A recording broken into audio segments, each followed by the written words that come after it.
The massive crystalline doors of the Galactic Council's judgment chamber slid open with a sound like distant thunder. Admiral Eliza Monroe stepped forward, her blue uniform crisp against the swirling patterns of light that danced across the chamber's walls. She felt small, impossibly small, as she walked the long pathway toward the central podium. Above and around her, rising in concentric rings that disappeared into shadow, sat the representatives of over 3,000 spacefaring civilizations. They watched her in silence. Some leaned forward with obvious curiosity. Others recoiled as if her mere presence was offensive.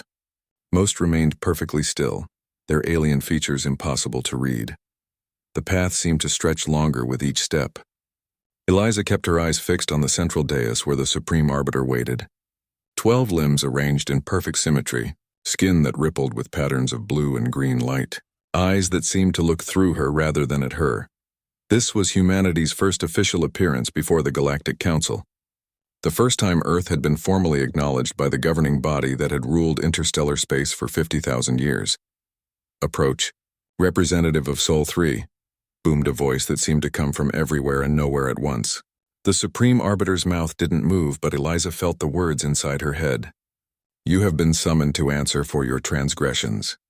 Eliza reached the podium and stood tall, shoulders squared.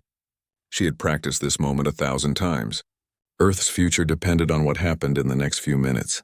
"Supreme Arbiter, honorable representatives of the Galactic Council," she began, her voice clear and steady. "I am Admiral Eliza Monroe of Earth. I come before you not as a transgressor, but as a seeker of truth and justice." A ripple of murmurs spread through the chamber. The Supreme Arbiter's skin flashed with patterns of dark red. "Truth?" The word echoed painfully in Eliza's mind. "Your species has violated 7 territorial boundaries in the past solar cycle alone. Your colony ships have entered restricted space. Your mining operations have begun on worlds claimed by the Drusen hegemony for 10,000 years. These are not matters of interpretation. They are facts." Holographic displays materialized around the chamber, showing human ships establishing outposts on distant planets, mining equipment breaking ground on alien worlds, research stations orbiting uncharted stars. "The penalty for such transgressions is clear," continued the Arbiter. "Quarantine. Your species shall be confined to your home system for 500 cycles." From one of the higher tiers a figure rose. Scales glinted in the chamber's light as Ambassador Krell of the Drusen hegemony leaned forward. "Supreme Arbiter, if I may," the reptilian diplomat hissed. "The human plague has already demonstrated its true nature. We have studied their history: endless war, environmental devastation, genocide. They cannot be trusted with interstellar travel. I propose permanent containment, not merely quarantine." Eliza remained outwardly calm, though her heart raced. This was exactly what Earth's intelligence had predicted. The Drusens would push for the harshest possible punishment. But she had come prepared. "With respect, Supreme Arbiter, I request permission to present evidence that may contextualize our actions," Eliza said. The Arbiter's limbs shifted slightly. "Proceed." Eliza touched a small device on her wrist. The chamber's holographic displays flickered, then showed a new set of images. Star maps, sensor readings, orbital trajectories, all highlighting previously hidden installations surrounding Earth's solar system. "These facilities," Eliza stated, her voice now edged with steel, "were established 30 years before humanity achieved faster-than-light travel. Weapons platforms, surveillance arrays, automated strike ships, all aimed at Sol.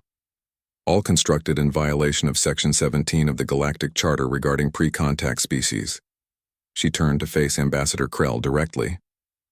"We didn't expand into Drusen territory, Ambassador. We dismantled a blockade that was preparing for our extinction." The chamber erupted. Hundreds of voices shouted at once in dozens of languages. The Supreme Arbiter's skin flashed with rapid pulses of white and yellow light. Krell lunged to his feet, mandibles clicking furiously. "Absurd, the human lies. Those installations were defensive measures against..." "Against what, Ambassador?" Eliza interrupted, her voice cutting through the chaos. "Against a species confined to a single planet? A species that hadn't yet developed the technology to detect your preparations." "Silence." The Arbiter's mental command struck like a physical blow. The chamber fell quiet instantly. Eliza continued before the moment could pass. "Supreme Arbiter, there is more. Much more." She tapped her wrist device again. The holographic map expanded dramatically, revealing hundreds more secret military installations from a dozen different species, all positioned to monitor, contain, or potentially strike Earth. "We found everyone's," she said simply. The silence in the chamber now was absolute.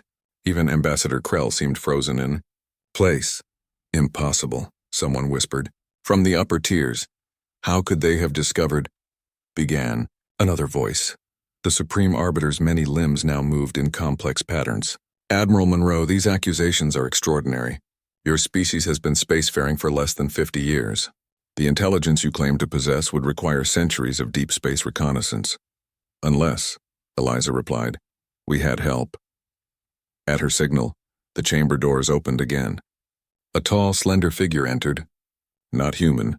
Its 4 arms and crystalline skin marked it as a member of the ancient Arcturan race. It walked slowly, deliberately, to stand beside Eliza. Gasps echoed throughout the chamber. The Arcturans were founding members of the Council, respected for their wisdom and integrity. They had been notably absent from council meetings for the past decade. "I am Sentinel Lyrax of the Arcturan Collective," the alien announced, voice resonating like crystal bells. "What the human says is true.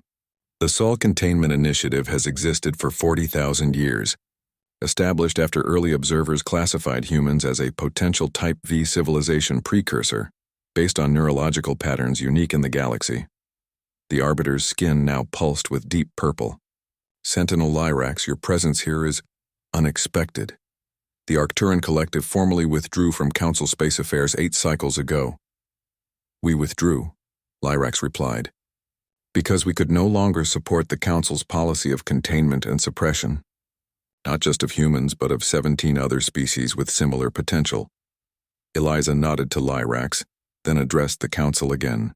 "For 40,000 years, you've been monitoring our evolution, debating our potential, and preparing contingencies for our elimination if we showed certain traits, all while presenting yourselves to the galaxy as champions of non-interference and self-determination."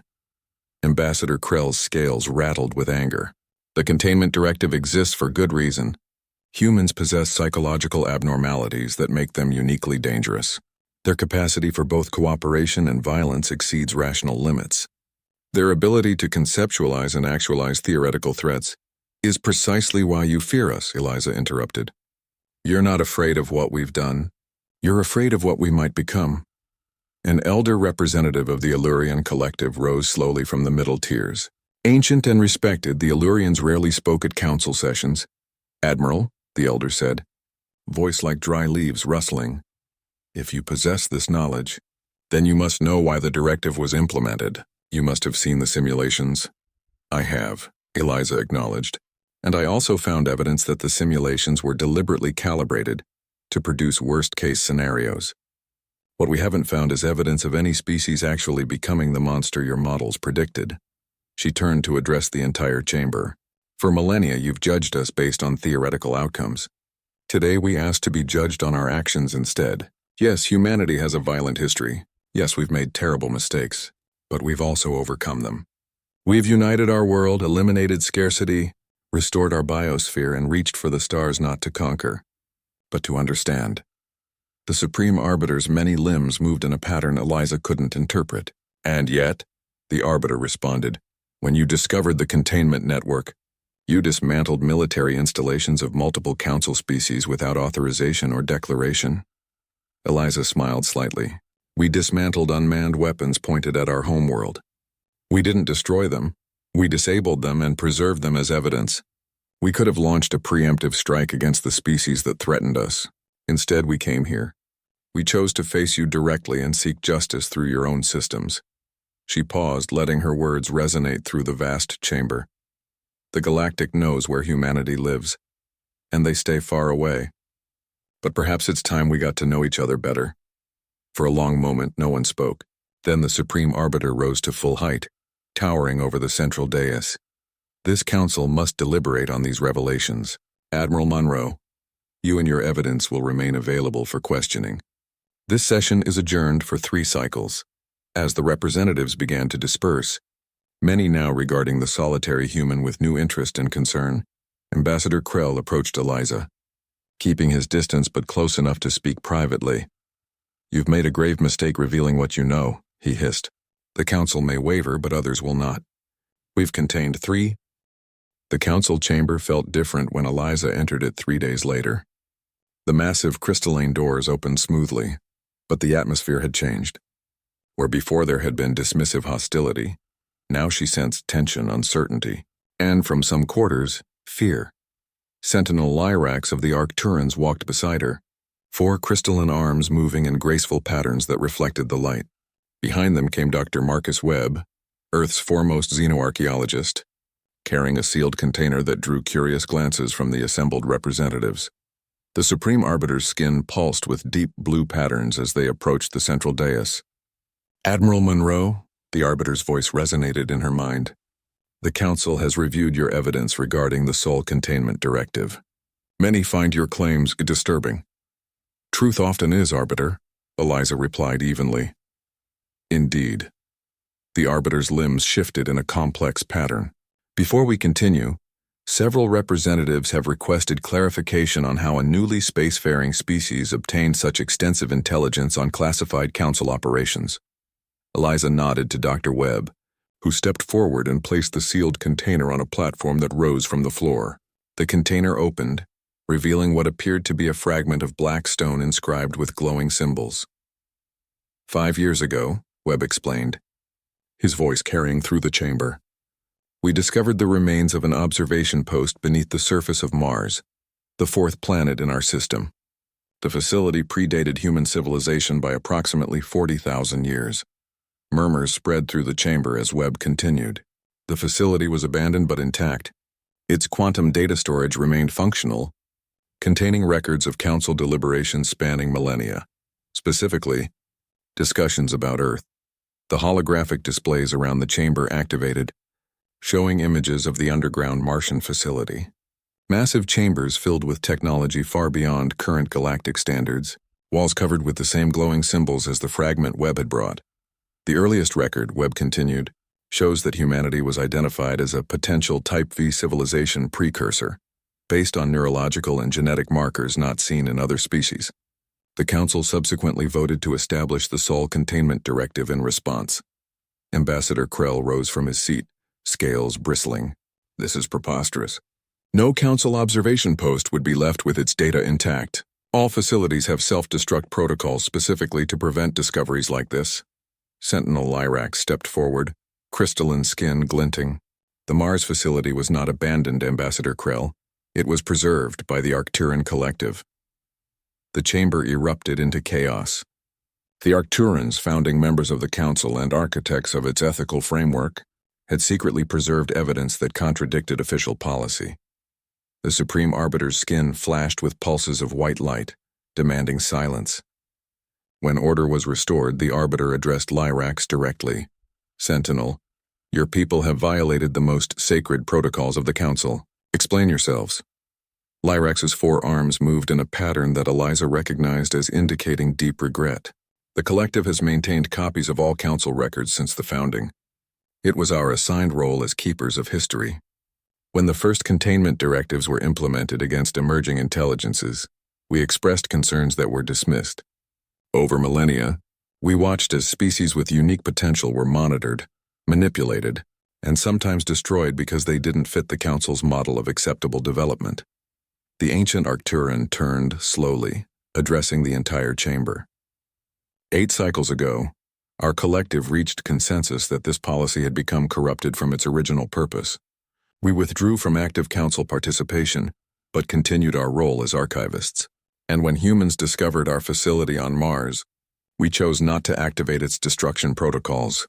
"You betrayed the Council," hissed Ambassador Krell. "We reminded ourselves of its founding principles," Lyrax countered. Eliza stepped forward, reclaiming the chamber's attention. The Mars facility contained more than just records of the Soul Containment Directive.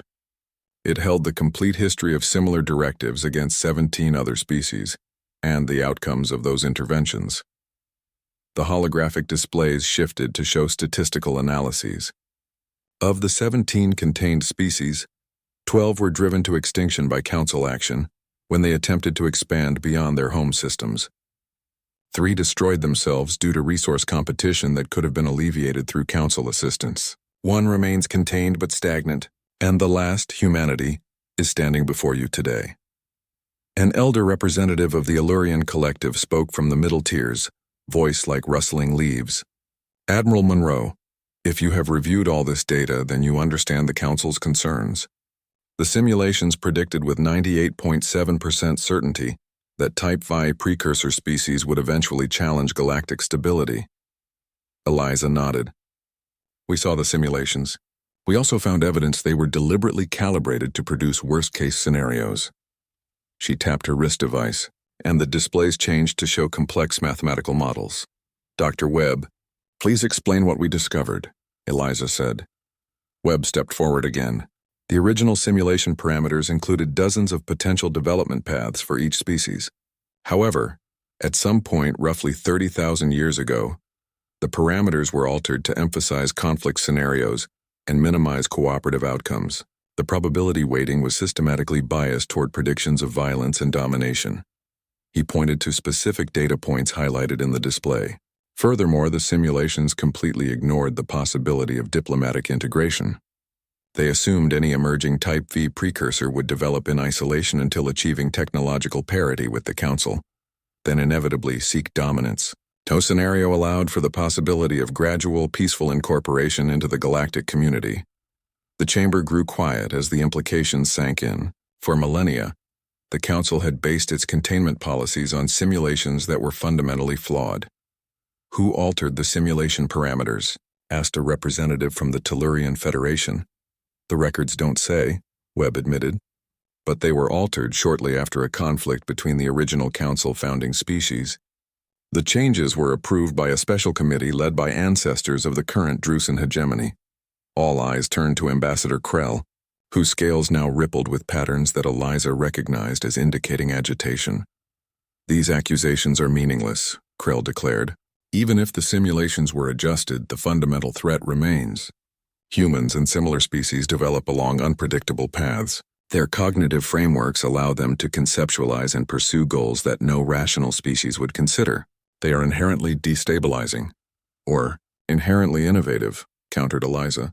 Every major technological leap in Council history has come from species that showed similar, unpredictable traits before being contained or controlled. The quantum fold drive, consciousness transfer, gravitational manipulation, all developed by species that the Council later deemed too dangerous to allow free development. She turned to address the entire chamber. For 40 millennia, you've maintained stability by suppressing innovation. You've preserved peace by eliminating diversity of thought. But stability without growth is just stagnation, and that's what the Council has been experiencing for the past 10,000 years. A slow decline masked as stability. Ambassador Krell's mandibles clicked angrily. You speak of things you cannot possibly understand, human. The Council maintains order across 20,000 worlds. Without our guidance, the galaxy would descend into chaos and war. Perhaps, Eliza acknowledged, or perhaps it would find a new equilibrium. One that allows for both stability and growth. One that sees difference as an opportunity rather than a threat. The Supreme Arbiter's skin now displayed complex patterns of blue, green, and purple, colors that Eliza couldn't interpret. Admiral Monroe, you have presented disturbing evidence regarding Council history and policy. However, this does not absolve humanity of its territorial violations. We agree, Eliza said, surprising many in the chamber. Earth acknowledges that our expansion into claimed territories was technically a violation of Council boundaries. However, we contend that those boundaries were established as part of an illegal containment operation against a pre-contact species. We're willing to negotiate fair compensation for resources extracted, but we cannot accept punishment for breaking free of an unjust containment. The Arbiter's limbs moved in that same unreadable pattern. The Council must deliberate on these matters. This is without precedent in our history. If I may suggest, Eliza said carefully, perhaps what is needed is not just deliberation but demonstration. Earth is willing to prove that humans can be valuable members of the galactic community. And how would you propose to demonstrate this? The Arbiter asked. Eliza smiled slightly. I understand the Council has been unable to resolve the Nexus crisis in the Cygnus Arm for 3 centuries. 4 major powers claim the region, resulting in a military standoff that threatens galactic stability. Earth offers to serve as mediator in this dispute. Gasps and murmurs spread through the chamber. The Nexus crisis was the most volatile political situation in. Nexus Station hung in the void like a massive metal flower, its 5 massive arms extending from a central hub. Each arm represented one of the powers involved in the centuries-old territorial dispute. The militant Vordax Imperium, the hive-minded Triskelion Collective, the mercantile Pax Mercantia, the enigmatic Quantum Ascendancy, and the Galactic Council itself. Eliza Munro stood at the viewing port of the human diplomatic vessel as it approached the station. The scale of the structure was breathtaking. Each petal was kilometers long, housing not just meeting chambers but entire ecosystems designed to make the various delegates comfortable. Impressive, isn't it? Dr. Webb joined her at the window. Built 400 years ago specifically for these negotiations, and they're no closer to a resolution than when they started. Eliza nodded.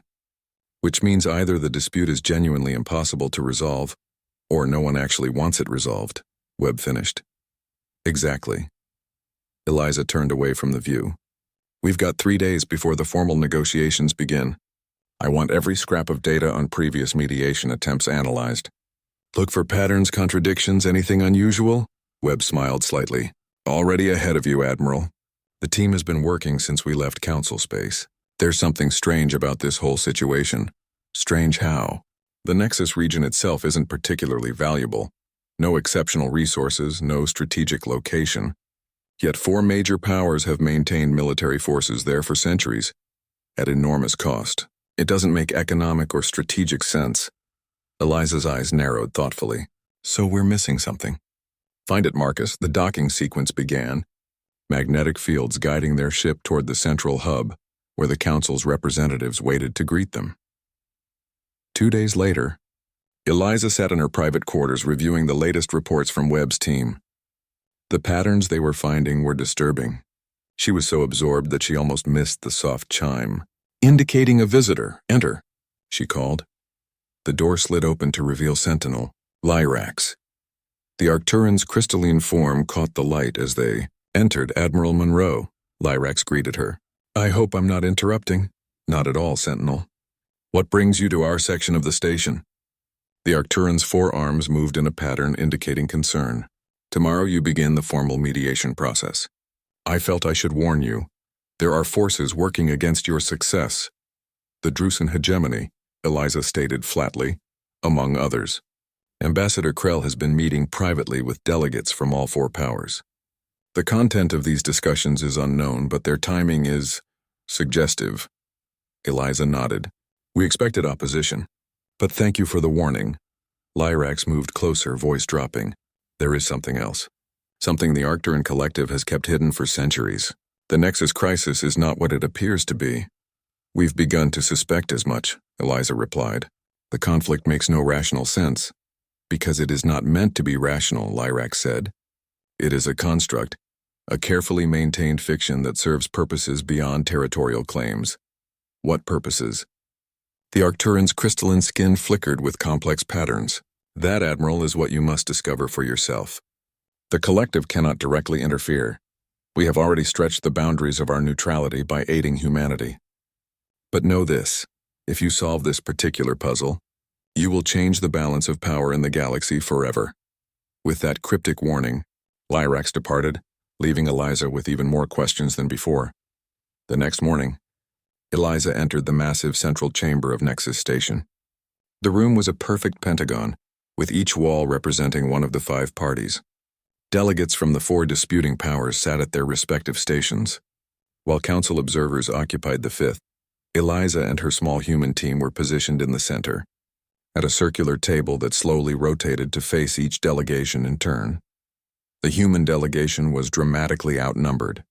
The Vordax had sent 12 military officials in gleaming armor. The Triskelion were represented by 5 physically distinct members of their hive mind. The Pax Mercantia had dispatched a team of trade negotiators in elaborate robes. The Quantum Ascendancy was represented by 3 hooded figures whose features remained hidden. As introductions were made, Eliza studied each delegation carefully. The atmosphere crackled with centuries of hostility and distrust. But there was something else too. Something in the way the representatives positioned themselves, in the rehearsed quality of their opening statements. Before we begin, Eliza announced once formalities were complete, I'd like to address the unspoken question in this room. You're all wondering why the Council sent humans, newcomers to the galactic stage, to mediate your dispute. The answer is simple, we're an experiment. The Council wants to see if our supposedly unique cognitive patterns can solve what you haven't been able to resolve in 300 years. Her blunt assessment startled the delegates. I suggest we use this to our advantage, Eliza continued. You've all been locked in the same diplomatic patterns for centuries. My team and I represent a completely fresh perspective. General Drac of the Vordax Imperium laughed harshly. Fresh, you mean ignorant? Your species hasn't even mastered basic gravity manipulation. True, Eliza agreed easily. We're technological infants compared to any of you. But sometimes, General, the child sees what the expert cannot. Over the next 3 days, Eliza did something unexpected. Rather than focusing on territorial claims or resource allocation, the traditional points of contention, she spent time with each delegation individually, asking seemingly unrelated questions about their species' history, philosophy, and cultural taboos. On the evening of the 3rd day, Webb confronted her in their private meeting room. Admiral, with all due respect, what are we doing? We haven't addressed a single substantive issue in the negotiations. Eliza smiled. We're not trying to solve the stated problem yet, Marcus. I'm trying to understand why 4 advanced civilizations have chosen to remain locked in conflict, rather than seek compromise. Something deeper is at work here. She activated a display showing communication patterns between the 4 powers over 3 centuries. Look at this, she said, highlighting certain data points. Every time negotiations approach a potential breakthrough, one party introduces a new demand or grievance that resets the process. But here's the fascinating part. They take turns doing it, almost as if they're following a script. Webb's eyes widened as he saw the pattern. You think the deadlock is deliberate? I'm almost certain of it. The question is why. What purpose does this endless conflict serve? On the 4th day, Eliza called all 4 delegations together and activated a holographic display showing not the disputed territories, but instead the visualization of communication patterns between the powers over 3 centuries. I've analyzed every diplomatic exchange in the historical record, she announced, and I've discovered something fascinating. The 4 of you aren't really fighting over territories or resources. You're engaged in a complex signaling game that serves another purpose entirely. The room fell silent as Eliza continued. The Nexus crisis isn't a failure of diplomacy. It's a deliberate construct.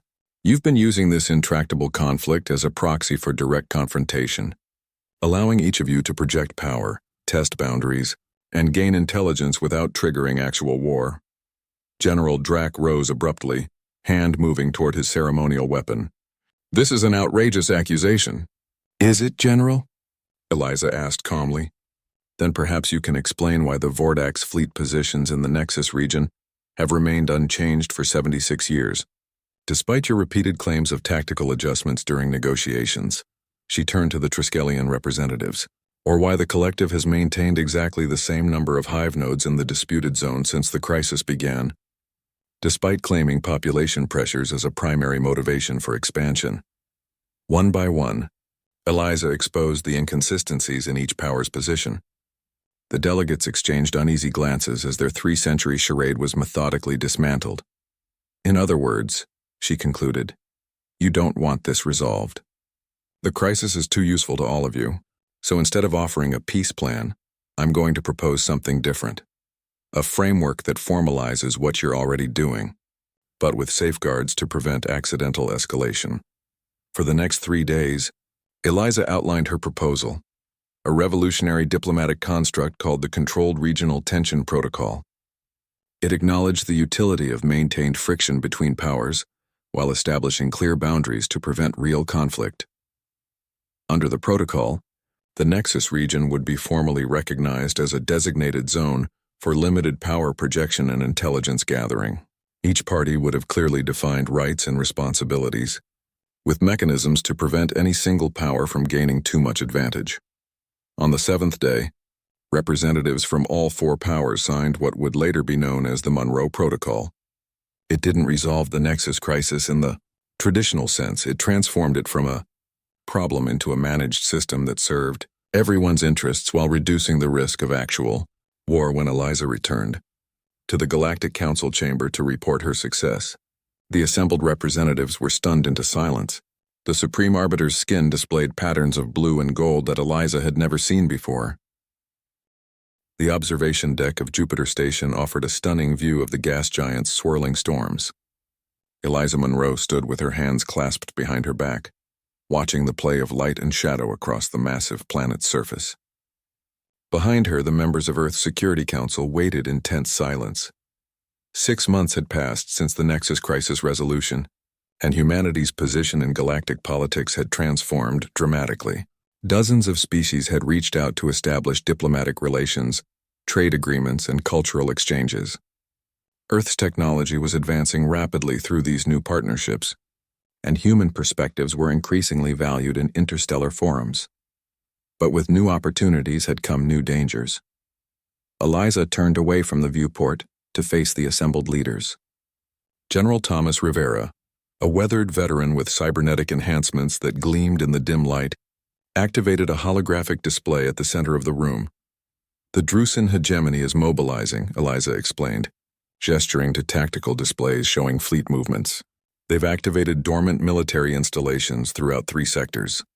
Our analysts believe they're preparing for a first strike against Earth.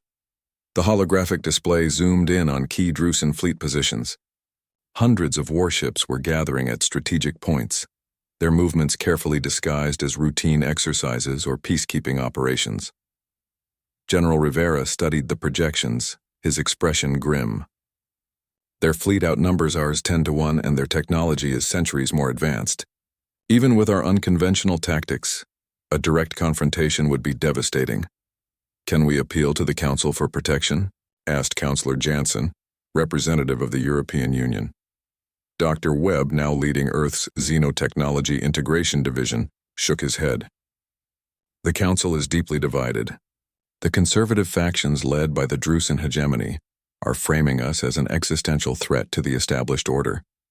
They're using our success with the Nexus Crisis as evidence that we're disrupting systems that have maintained peace for millennia, which is exactly what they've always believed we are, Eliza noted. Our success only confirmed their worst fears about our potential influence. So what's our play? Rivera asked bluntly. We can't match them militarily, and diplomatic channels with the Drusen have been cut. Eliza's expression hardened. We do what humans have always done when facing superior forces. We find allies and we change the rules of engagement. The next day, Eliza's diplomatic vessel departed for Helios Station, a neutral trading hub in the Epsilon Eridani system. The journey would take 4 days using the quantum fold drive provided by their Arcturan allies, a significant upgrade from Earth's early FTL technology. During the journey, Eliza reviewed the profiles of the 7 species she'd invited to meet her. Each had been historically marginalized by the dominant council powers. Each had resources, technologies, or strategic positions that could be valuable in the coming confrontation. And each had responded positively to her invitation, and encouraging sign Helios Station was a marvel of engineering, a massive ring structure rotating around a miniature, artificial sun that provided both gravity and energy. As Eliza's ship docked, she could see vessels from all 7 invited species already present. The meeting chamber was designed for neutrality, with simple furnishings and environmental controls that could accommodate a wide range of biological needs. As the delegates filed in, Eliza studied them carefully. The crystalline Arcturans she knew well. The reptilian Tellurians were ancient, but had been systematically denied access to advanced technologies by the Council. The Novan Confederation was composed of 3 distinct species that had united after being forced to accept predatory trade terms. The others represented similar stories of potential restricted by Council policies. When all were settled, Eliza addressed them directly. The Drusen hegemony is preparing to attack Earth, she began without preamble. They claim we represent a destabilizing influence on galactic order. They're not wrong.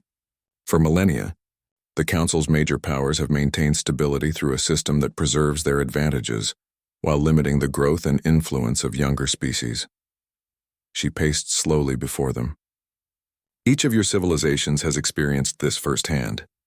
The Tellurians were denied access to quantum communication technology for 200 years, supposedly for security concerns. The Novan Confederation was forced to accept predatory trade terms that extracted your world's resources while keeping you dependent on council imports. Murmurs of agreement rippled through the gathering. The Drusans don't fear humans specifically, Eliza continued. They fear what we represent. A challenge to a system that has kept power concentrated among the same handful of species for thousands of years.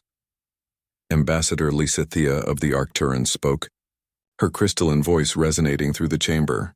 Your assessment is accurate, Ambassador Monroe. But how does this concern translate into mutual defense? None of us can stand against the Drusan hegemony militarily. Eliza smiled. That's because you're thinking in terms of conventional warfare. But humanity specializes in asymmetric approaches. She activated a holographic display showing a radical new defensive network. This is the Chimera Protocol. It doesn't rely on matching the Drusan ship for ship or weapon for weapon. Instead, it creates a distributed defense system that leverages each of our unique technological strengths. The display showed how Novan gravitational engineering could be combined with Tellurian stealth technology, Arcturan crystal computing, and other complementary systems to create something none of them could build alone. But the Chimera Protocol isn't just a military alliance, Eliza emphasized. It's an economic and scientific partnership that will accelerate all our developments. The very innovations we create for defense will have civilian applications that help our peoples prosper. For 3 days, the delegates debated the proposal. Some feared Drusan retaliation. Others worried about Earth's inexperience in galactic politics. But the threat of continued marginalization under the current system and the opportunity for genuine advancement through cooperation ultimately proved persuasive. On the 4th day, the Chimera Accord was signed. News spread rapidly through council space as the alliance was formally announced. The Drusan hegemony's reaction was immediate. Ambassador Krell demanded an emergency council session, claiming that Earth was forming a military coalition that threatened galactic stability. The council chamber was filled to capacity as Eliza took the central position, flanked by representatives from all Chimera Accord members. Supreme Arbiter Vox Thule presided, but tension was visible even in his alien features. Ambassador Krell spoke first, his scales rippling with anger. The human upstart has now revealed her true intentions. After manipulating her way into council affairs through the Nexus deception, she now forms a military alliance clearly aimed at the legitimate council leadership. Eliza waited for the chamber to quiet before responding. The Chimera Accord is a mutual development and defense pact between sovereign species. It threatens no one who doesn't threaten us. But Ambassador Krell knows this. His real concern isn't our defensive preparations.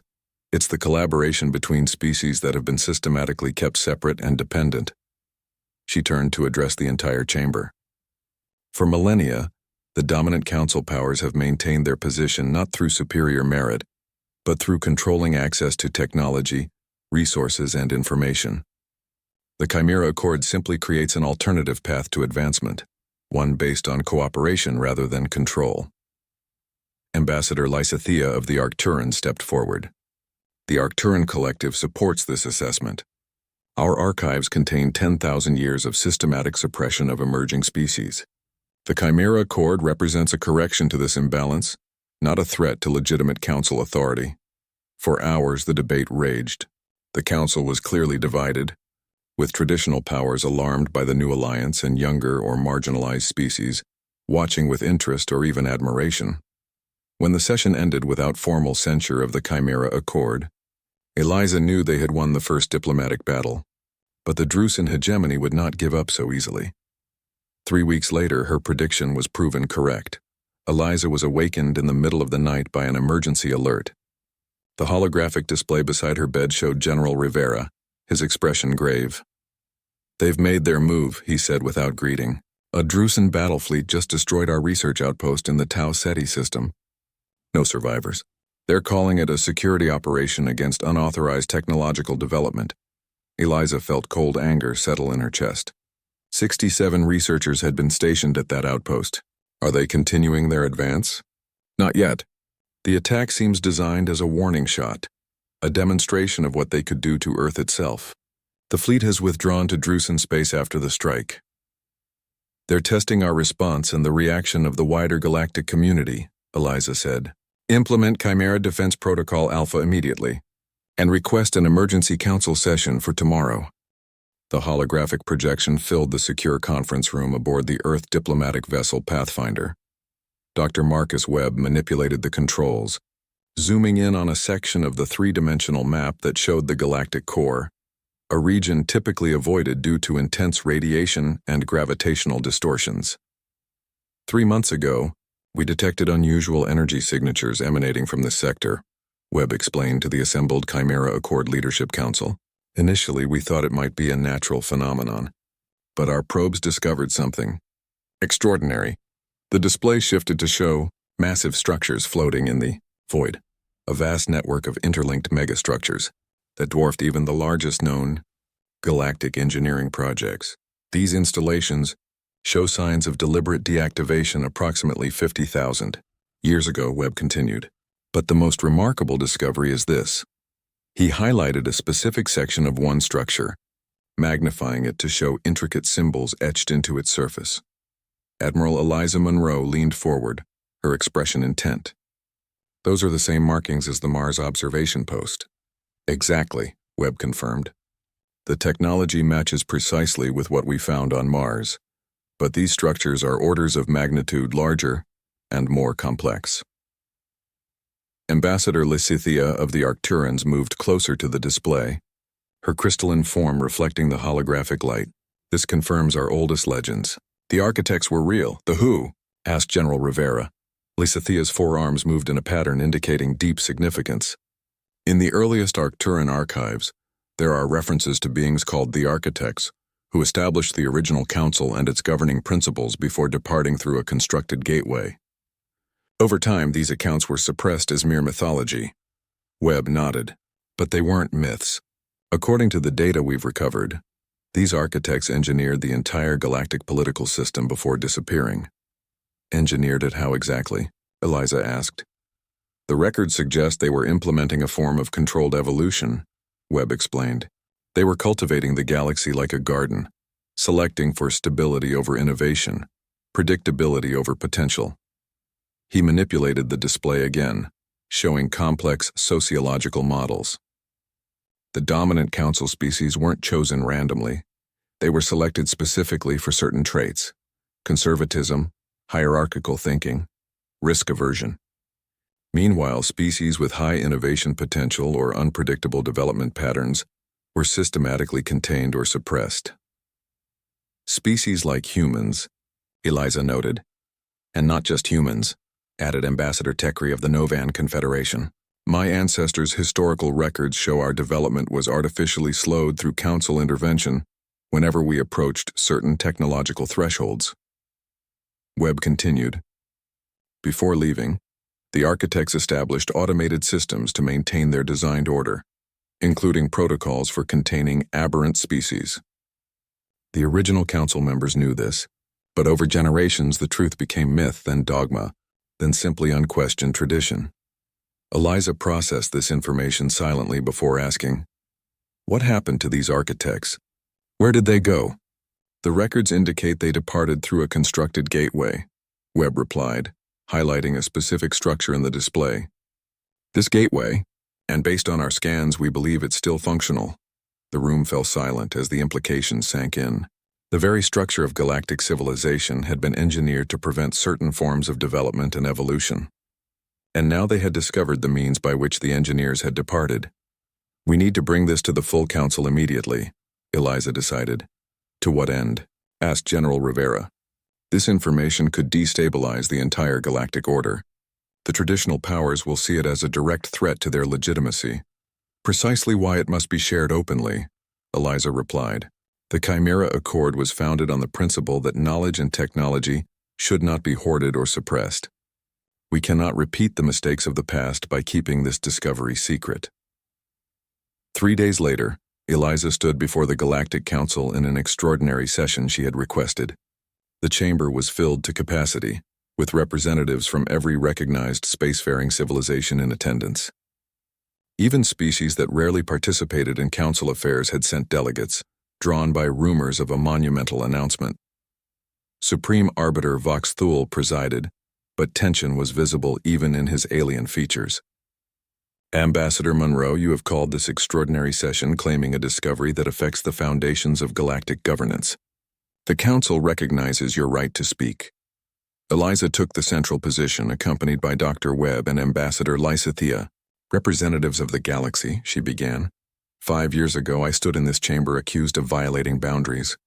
Today, I return with evidence that the true boundaries constraining us all run far deeper than territorial claims or political alliances. With methodical precision, Eliza and Webb presented their findings about the architects and the artificial nature of the Council's founding. The chamber alternated between stunned silence and eruptions of denial and outrage. Ambassador Krell led the vehement objections. These claims are absurd. Humans fabricate this evidence to undermine the natural order of galactic governance.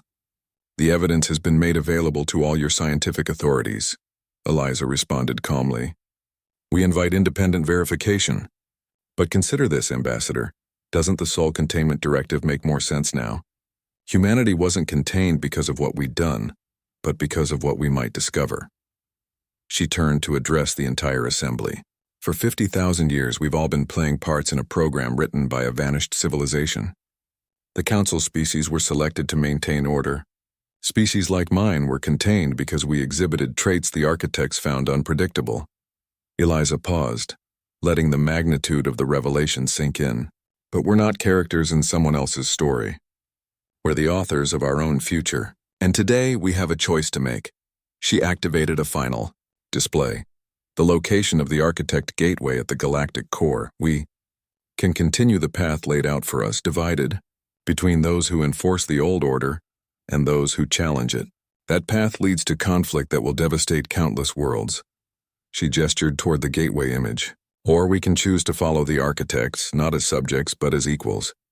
We can form a true united galaxy, not one designed to maintain stasis, but one that embraces the full potential of all our species. The chamber fell silent as Eliza concluded. The Chimera Accord is preparing an expedition to the gateway. We extend an invitation to all species, council and non-council alike, to join this mission. Together we can discover what lies beyond the boundaries that have been set for us. In the days that followed, the galaxy hung in the balance between conflict and cooperation. The revelation of the architect's manipulation had shattered many species' understanding of their place in the cosmos. Some responded with denial, others with anger, many with a profound sense of liberation. The Drusen hegemony initially dismissed the findings as human fabrications, but when their own scientists confirmed the authenticity of the evidence, a political crisis erupted that threatened to tear their ancient civilization apart. For a species that had defined itself as natural leaders of the galactic order, the discovery that they had been essentially bred for compliance was devastating. 2 weeks after Eliza's announcement, the Supreme Arbiter called another extraordinary session. The council chamber was subdued as Vox Thule addressed the assembly. After extensive verification by experts from all council worlds, we must acknowledge the validity of Ambassador Monroe's evidence regarding the architects. This revelation challenges the very foundations of our governance system. The Arbiter's skin displayed complex patterns of blue and gold, colors that Eliza had come to recognize as indicating profound philosophical consideration. For 50 millennia, the Council has maintained order based on principles we believed were developed through our collective wisdom. To discover that these principles were imposed upon us by an external intelligence is unsettling. Murmurs of agreement spread through the chamber. Therefore, the Arbiter continued, the Council formally endorses the Chimera Accord's proposed expedition to the Architect Gateway. Furthermore, we propose a restructuring of Council governance to incorporate greater diversity of perspective and development paths. The era of containment and suppression must end. Ambassador Krell rose, his scales now displaying subdued patterns that Eliza had never seen before. The Drusen hegemony concurs with the Arbiter's assessment. We have been guardians of a system we did not fully understand. Perhaps it is time for new approaches. The admission stunned the chamber into silence. The Drusens had been the most vehement opponents of change since humanity's arrival on the galactic stage. Their acceptance of the new reality marked a fundamental shift in the political landscape. 3 months later, an unprecedented fleet assembled near the galactic core. Vessels from 112 different species, including eventually even the Drusen hegemony. At its center was the Earth ship,